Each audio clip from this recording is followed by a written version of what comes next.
Stop the bad. Welcome to Mama What's Next, your career podcast for mums. This is our space to be brave, real, and authentic, and to really celebrate that. This podcast is all about trusting our inner voice and following the path that truly lights us up. Because let's be honest, life is too short to settle for anything less than your passion. I'm your host, Melly. Thank you so much for being here. Today, I would like to share with you a story about why it's okay to change your mind. I used to work in the beauty industry in Australia, and I had come across and I always loved working with beauty products and the people. It was really fun as a woman in my 20s. It was exciting, cosmetics, perfume, beautiful advertising campaigns, exciting promotions. It was really cool and fun. And sometimes we got to go to cool events. And one of the businesses that we worked with was a beauty PR business in Australia. And they basically worked with all the beauty brands, and they supported them with PR work and basically set up a huge database and a media database with stories and press articles, which you could buy like a membership there, and they would serve the media for you through that platform. And I always thought that was such a cool way of servicing the media industry and the brands likewise. And instead of just sending them, press releases one by one, they actually found a way to engage them regularly and make it really easy for press editors also to get, all the relevant new product information and the images, everything they needed pretty much through that database. And when I returned to Europe, and I was in Switzerland at the time, I was always looking for new ideas how I could, come up with some new exciting business ventures.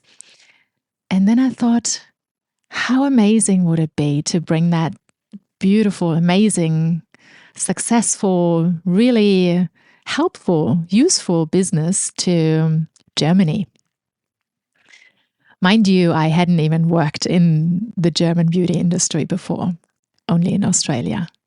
But we worked with, the biggest brands there in Australia. And I thought, this is a good reference point. This is a good starting point. When I go to Germany, I can speak to many of these brands and say, listen, you guys are already working with us. So basically my idea was I will approach the owner of that beauty business and I will ask her what she thinks of collaborating, co-launching this into the German market. And so I sent her a letter, an actual letter back in the day. And I illustrated all my ideas and thoughts and what I was thinking, and I'm not even sure if I already sent her a business plan then, but I did put quite a lot of thought into it, and I got a response. And then a really exciting journey, followed, because we basically started talking about all the possibilities and everything we could do together, and the potential of the German market. And I ended up traveling back to Sydney and speaking to the team, meeting everyone there, talking about how we could make that happen. And then bit by bit, it became more and more of a reality. And we agreed on, what could the terms look like if we actually collaborated on this project. And her and me would be, sort of partial shareholders in a company that would then service the German market. And I was new to all of this. And then the legal procedures began, and she had of course, being, quite a established businesswoman with biggest beauty businesses in Australia, she had quite a lot of experience legally. She had a legal team. I didn't. And we got to a point where there were lots of contracts drawn up, and I didn't have a lawyer at the time. I had someone look through that I then asked and said, I think it'd be a good idea if, even though she says this is all in our both best interest, that her lawyers draw up the papers and the contract. I then realized I probably should get an independent opinion from someone. So I actually got a lawyer, someone I knew in Berlin, to help me and look through all the contracts. And I also, through all my excitement, I started developing this project with a friend of mine at the time from Berlin. And I had envisioned us to work side by side. And she was like amazingly creative. She was a creative director, and I always admired her so much for all her skill and all her talent, everything. Pretty much, she was like a creative force, and for me, something in her own way, like just, yeah. So in my world, we would work next to each other, hand in hand, and building this great beauty PR business. And so we ended up getting an office in Berlin. There were no clients yet. There wasn't anything set up yet. And at the same time, I would reach out to all the beauty editors and beauty brands and start building databases of, contact lists and building the network, reaching out to them through Xing. And I don't know if LinkedIn existed at the time already, but I got contacts from everywhere and reached out to people. Some people were really helpful, got me, really amazing feedback, and they were excited about the service and the platform. I also realized then, doing all the work, there was another market competitor that had launched earlier, but it was quite a different sort of offering. But still, there was someone there that had already established quite a few contacts within the beauty business. And as I worked along and kept going, I reached out to more and more brands. I went to the first meetings. I started talking to brands. And then I started realizing there's a difference working on one side of the business and then being the other side of the business, because essentially my key role was selling, and selling in a way that I hadn't done it before. And I also realized that all the creative elements that I had envisioned for us, for me, and also my creative counterpart, the friend I wanted to work alongside with, there wasn't so much there for her, because the platform would essentially come from Australia and we would build the platform, but essentially the core work of the business was to sell the service. And then there was a lot of database work and getting all the information into the platform and lots of data administration, lots of process, a lot of operational work, just getting all the information onto the platform and then mailing it out to the people. So there wasn't much of a creative keep building that platform into whatever we wanted to be. It was more like a, take it from Australia and plug it into Germany, because everything was there already. And on top of that, the German people are different to Australians. I had mainly worked within the Australian market until then. And Australians are quite different when it comes to business. They much quicker will get excited by an idea and go, that sounds cool, let's give it a go. Let's see what happens. Let's try. Whereas many Germans, even when it's free, they will still go another round for a few 6 months, another year, just having you think about the idea, if they really want to do it, if there's other options, if they're really sure about it. So there's quite a bit of a difference mentality-wise, I think, in the way we do business in Germany.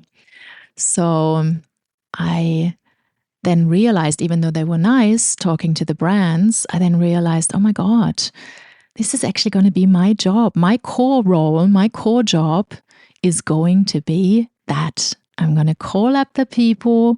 I'm going to go and have meetings with them, present them the idea, and then try and sign them up to the platform. And that's it. That's it. And then we service the media. And then at the same time, promote it to all the media people, all the media editors, because you need to have up-to-date media databases all the time with the relevant people on there, because otherwise, what's the point? Like, you need to have the relevant contact people for brands to reach out to. So that was it. And all the time while we go along, my friend in Berlin that I wanted to do this business with, I realized, what are we going to do if there's not so much of the creative work in there that I actually envisioned for her? And there wasn't even enough creative work for me in there. And we just kept going and going. And I was scared to speak up about it. And whilst we started talking about how we would pay ourselves, if things would tick along, I more and more got concerned about not just the work I was doing, but also about her particular input, because I saw her strength being in a completely different field, which I completely admired. And I, if I was building a business and there was the creative element, and I would still to this day, she's got such an amazing creative mind, such beautiful ideas, I would go up, that would be the person. So though at this point I realized, what's her part going to be? I couldn't see myself selling all the time, going out there like a PR salesperson to brands. And I didn't see her in that role either, but I was scared to speak up. Whilst I was going through all of these emotions, at the same time, I was actually in front of contracts that the Australian legal team had put in front of me, that every round we would go through the next round of changes, my stomach would just feel more off, because the terms were more and more in her favor. And I realized, oh my God, I think it got to a point when after 5 years, she could just take it all from me for a certain amount and say, great, thank you very much, but I might be selling the business now. And you never know with successful businesses that can easily happen. So you have to think about these kinds of things when you go into some kind of joint venture or partnership, yeah? But I was very inexperienced at the time. And I think there was a moment when I was sitting in Basel on our balcony, and I was just feeling so off. I was feeling so sad. I was feeling but I just kept going. But my whole body, everything was talking against it. I could barely sleep anymore. I was my stomach basically turned. And if you have had situations like this, you know exactly what I'm talking about. It's just that it's like your stomach's kind of twisting, twisting. It feels off. It's almost like you have to vomit. And I couldn't stop it. I couldn't stop it just by sitting there. I actually had to acknowledge the situation. I had to go, holy crap, Melly, something's wrong here. Something's wrong here. This isn't right. This isn't for you. And then I started telling myself the story of, I need to just keep going. I need to keep going with this because I chose this. I emailed this person. I proposed a business partnership to her. She's now invested in lawyers. I even got an office in Berlin. I did all the things. I got my friend on board, which now we had a very shaky relationship because both both of us realized that there's something not quite right in the whole situation, the whole idea of us working together and realizing how we might not be the ideal fit. And my inability to talk about it at the time was making things even worse. So I just sat there like feeling more and more sick. And there was a point when I was like, oh my God, I just can't keep doing this. Like, I either have to run with it now and just like put my head down and just ignore all the feelings and just keep going and keep moving and make it all happen. And just for the first time, maybe in my life, just like bite my teeth and just go, even though it feels really shitty. Or I acknowledge what's there and I become really honest and truthful with myself and go, this is wrong. This is wrong. I have, over the course of the last few months, I have learned many, many things about myself, about business, about friendship, about where people's strengths are. And I have realized that this isn't for me. And I did that. So essentially, I sat there and I was like, okay, I need to make that decision. And I know this is the only decision I can make. So I stopped and I acknowledged it. And then the hard work began because I actually had to have conversations with all the people involved. And that was really, really, really difficult.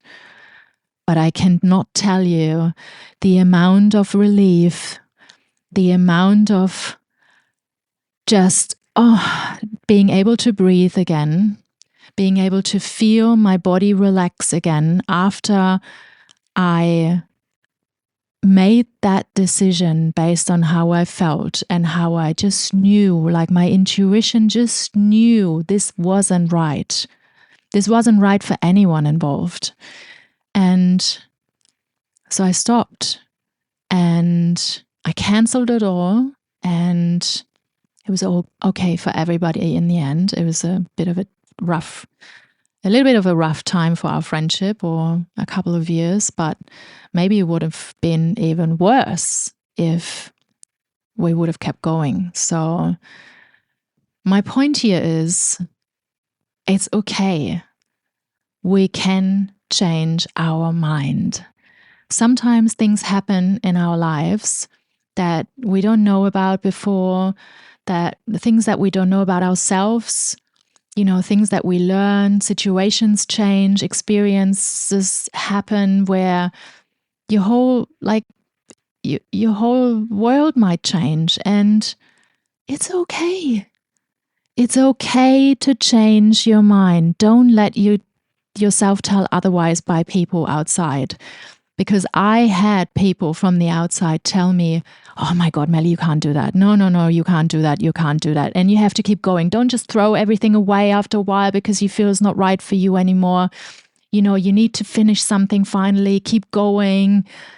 No, your body will tell you when something isn't right. You will feel it in your bones, in your stomach. You will feel the truth. And I did feel the truth. It would have been lying to me if I would have kept going.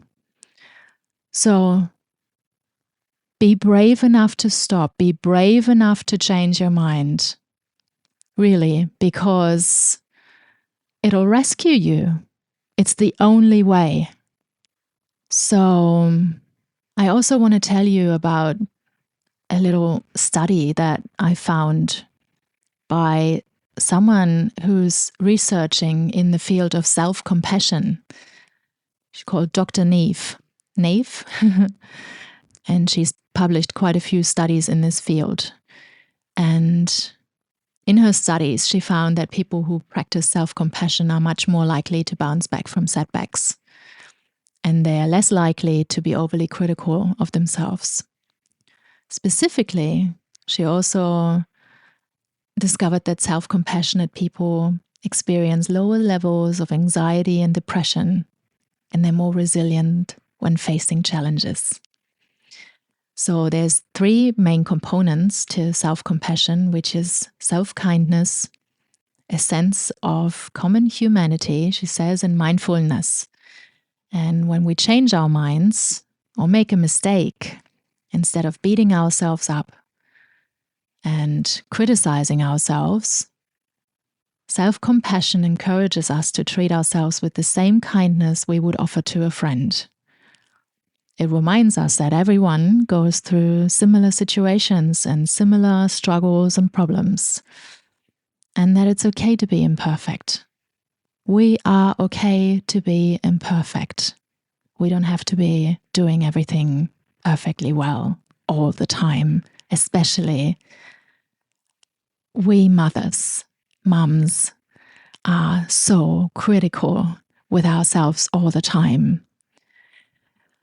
So by doing this, we reduce the harsh self-criticism that often leads to stress and unhappiness. So this is a powerful reminder to treat yourself with a little bit more compassion, and it will not make you only happier, but also more resilient in the face of life's challenges. And resilience is really important. I'll talk about that another time. So when faced with a decision and you feel you need to change your mind, know that it's not a weakness. It's a strength. It's a strength to recognize what is the right decision for yourself. And with that, I say goodbye today, and listening to your inner voice, trusting your gut, having the courage to follow your path, and listening to stories that we share here, uplifting stories of self-leadership and transformative journeys, returning home to our true essence, to more self-acceptance, to more realness, more honesty in sharing our stories with other women. Thank you for being here. All right, hello, and I'm so grateful you were here today, tuning in and showing up for yourself. If you love this episode, can I ask for a quick high five? Yes, that's right. Just hit that subscribe button at the top and leave me a review and share this episode with someone who could use a little inspiration today. Your support really means the world. Let's also give ourselves a big hug for showing up, being honest, and supporting each other on this incredible journey. Don't forget to check the show notes for links to connect with me on Instagram and LinkedIn. I'd really love to keep in touch. Until next time, keep being the incredible real you that the world needs. I'll see you back here soon.